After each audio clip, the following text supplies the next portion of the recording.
Hello नमस्कार दोस्तों, स्वागत है आप लोग सभी को अपने YouTube channel bright future life platform में। तो दोस्तों, आज की क्लास में हम लोग फिर से कवर करने वाले हैं एक मोरल स्टोरी, जिस स्टोरी का टाइटल है the poor hermit and the माइजर women. इस स्टोरी के माध्यम से हम लोग करेक्ट प्रोनाउंसिएशन, वोकैबुलरी और ग्रामर स्ट्रक्चर को भी सीखेंगे। तो चलिए क्लास को स्टार्ट करते हैं। पुअर मतलब क्या होता है, तो गरीब होता है। और हर्मिट मतलब क्या होता है, हर्मिट मतलब साधु होता है, जिसे हम लोग सन्यासी बोलते हैं। माइजर मतलब क्या होता है, कंजूस होता है। वोमेन मतलब क्या होता है, औरत होता है। तो अब हम लोग लाइन बाय लाइन ट्रांसलेट करते हैं। वंस मतलब एक बार होता है।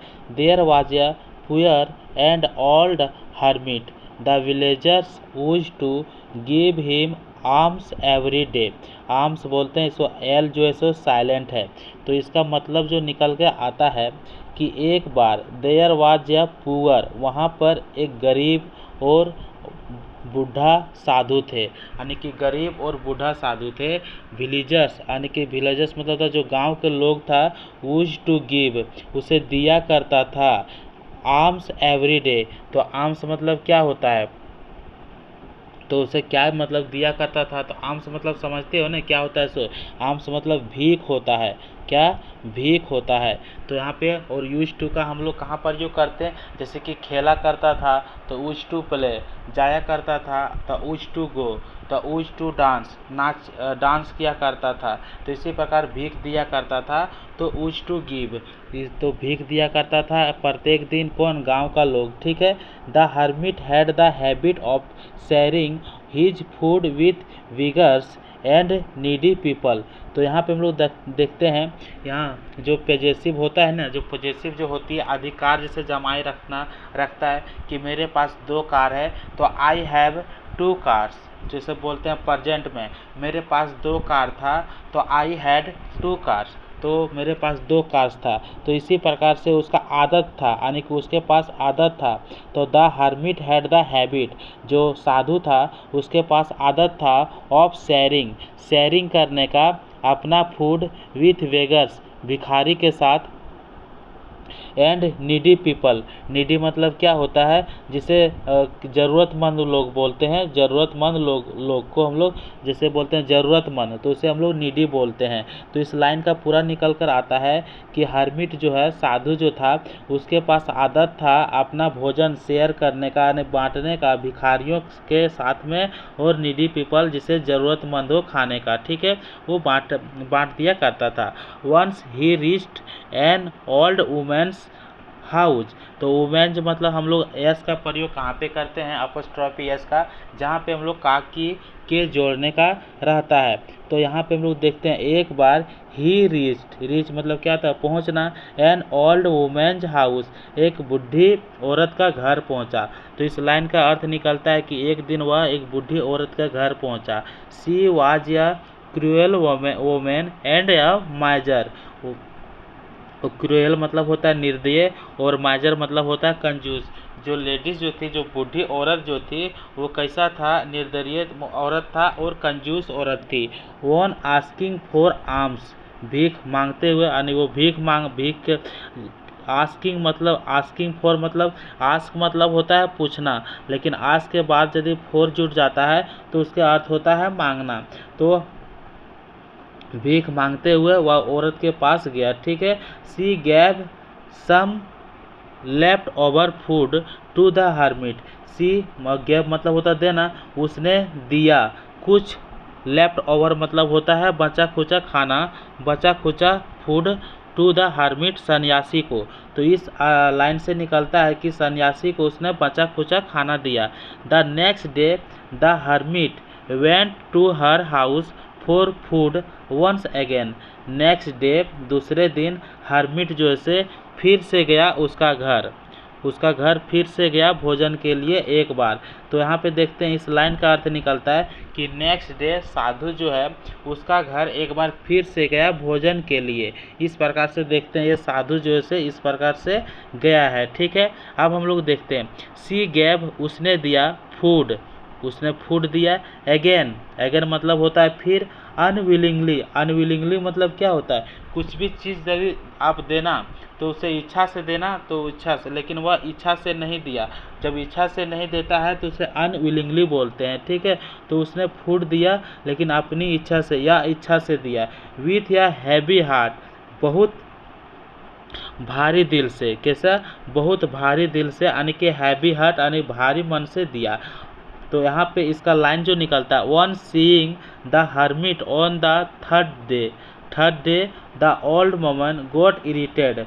यहाँ पे देखते हैं वन सीइंग यानी कि साधु इसे देखकर हर्मिट जो है से तीसरा दिन, साधु जो है सो तीसरा दिन गया।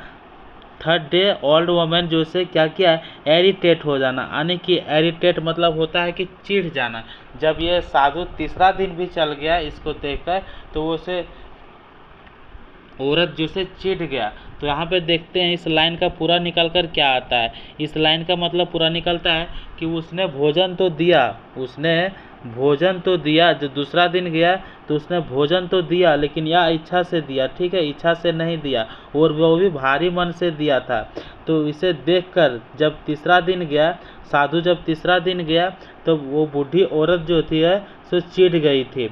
अब देखते हैं आगे लाइन क्या बोलता है। She mixed poison in rice and gave it to him. उसने क्या किया, मिक्स किया जहर को राइस और उसे दे दिया।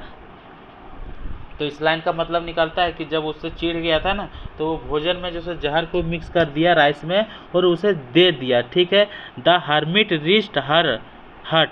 हट मतलब क्या वो होता है, तो हट मतलब होता है झोपड़ी। क्या होता है, हट मतलब क्या होता है, झोपड़ी। तो यहाँ पे हर नहीं होना चाहिए, यहाँ पे हीज होना चाहिए। क्या होना चाहिए, हीज, क्योंकि वो साधु जो है सो मेल है और मेल के लिए हम लोग हीज का, यहाँ हर हम लोग प्रयोग नहीं करते हैं, ही उपयोग करते हैं। तो इसलिए हर जो है ए सी के लिए यूज किया गया है, तो यहाँ पे हीज होना चाहिए। तो वह हर्मिट जो साधु जो से खाना लेकर अपना झोपड़ी चला गया है। And was about to eat, और खाने वाला ही था। तो जैसे कि नाचने वाला था तो कैसा बोलते हैं, was about to dance. Was about to dance, वह नाचने वाला था, वह खाने वाला था, वह गाने वाला था। तो यहाँ पे लिखते हैं सिंग, वह गाने वाला था, वह जाने वाला था। तो ये सब यहाँ पे सेम लिखाएगा, ये भी एक स्ट्रक्चर होता है। तो आप लोग इसे ध्यान रखें, सब्जेक्ट के बाद यूज करते हैं। तो वह जो उसे खाने वाला ही था, तब तक क्या हुआ, सी हैड गिवन हिम, जो कि उसने दिया था, यानी कि औरत जो दिया था वो खाने वाला था। Just the young man came and said. Just मतलब तुरंत, उसी समय, एक तो फिर जो से एक, जस्ट देन उसी समय जैसो एक जवान लड़का आ गया। एंड का सेड मतलब होता है कहना। आई एम हंग्री, हंग्री मतलब होता है भूखा। बोलता है कि मैं भूखा हूँ। कैन यू फीड मी, क्या तुम मुझे खिला सकते हो कुछ भी, something. Can you feed me something, क्या तुम मुझे कुछ भी खिला सकते हो। द हर्मिट गेव अवे मतलब क्या होता है, गिव अवे मतलब होता है दे देना। क्या होता है, गिव अवे मतलब दे देना। तो गैव अवे यानी कि गैव जो से सेकेंड फॉर्म है, तो हर्मिट गैव अवे, हर्मिट जो से दे दिया, उसे ऑल सभी दे दिया, ठीक है। अब देखते हैं then a young man came and said I am hungry. यहाँ पे तो हो चुका है, यहाँ पे हर्मिट जो से उसे सभी राइट्स दे दिया। टू दैट यंग मैन, जो कि यंग मैन जो था यानी कि वो जवान लड़का था। The young man at the poisoned rice and diet instantly. यहाँ पे देखते हैं यंग मैन जो से ईट का सेकंड फॉर्म होता है एट, यानी कि खाना। तो यंग मैन जो से सब खा गया, ठीक है, यंग मैन जो से खा गया। एंड डाइड मतलब क्या होता है, मर जाना। इंस्टेंटली मतलब क्या होता है, तुरंत होता है। तो वह जो से तुरंत मर गया। The young man was the old woman son, जो वो यंग मैन जो जवान लड़का था वो बूढ़ी औरत का बेटा था, जो कि उसने जहर दिया था वो खाने में। हैड रिटर्न आफ्टर या long journey of many days, और वह जो है बहुत दिन के बाद लंबे यात्रा से लौट रहा था। सो इसलिए the evil moment the evil moments plan result in loss of her only son. तो जो बुरी औरत थी, जो बुराई औरत यानी कि जो बूढ़ी माँ जो इसको जहर दिया था, बूढ़ी औरत, उसका प्लान जो था वो साधु के मारने का चक्कर में था। उसका रिजल्ट निकलता है कि वह जो से खो चुका है अपना इकलौता बेटा को खो चुका है। तो देखते हैं इसका मोरल क्या निकलता है। तो evil has an evil and, बुराई का अंत जो होता है सो बुरी तरह से होता है और बुराई का ही अंत बुरा होता है। तो इसका जो से मोरल निकल कर आता है। तो इस कहानी के माध्यम से हम लोग क्या समझें? तो इस कहानी के माध्यम से हम लोग समझें कि एक गरीब साधु और एक कंजूस औरत के बारे में समझें। तो एक कंजूस औरत के पास साधु एक गरीब साधु था। वो से विलेजर के गांव के लोग जो उसे भीख दिया करते थे। एक दिन वह बूढ़ी के औरत घर गया था तो उसने भीख मांगा था। दूसरा दिन फिर गया तो उसने भी भीख दिया, लेकिन जब तीसरा दिन देखा तब उसने औरत जो थी, बूढ़ी औरत जो से चिढ़ गया और उसका भोजन में भोजन डाल दिया। वो भोजन जो डाला हुआ राइस था वो लेके सन्यासी जो था वो लेके अपना झोपड़ी में चला गया। वहाँ वह खाने वाला था तो जस्ट उसका आंगमैन जो था, एक जवान लड़का जो था, वो जो कि जो बूढ़ी औरत था उसका बेटा ही निकला। वो कई दिनों से यानी लॉन्ग जर्नी से रिटर्न आ रहे थे, वो बहुत भूखे थे, वो खाने के लिए मांगे तो वही राइस जो से सन्यासी ने दे दिया। तो सन्यासी देने से बाद उसको खा लिया, तब उसका अचानक मौत हो गया। तो बूढ़ी जो जहर मिलाया था सो किसके लिए मिलाया था? वो साधु को मारने के लिए, लेकिन खुद वजह से अपना बेटा खो चुका है। तो इस स्टोरी का समाप्त जो होता है सो यहीं से समाप्त होता है। तो अब हम लोग मिलते हैं नेक्स्ट क्लास में।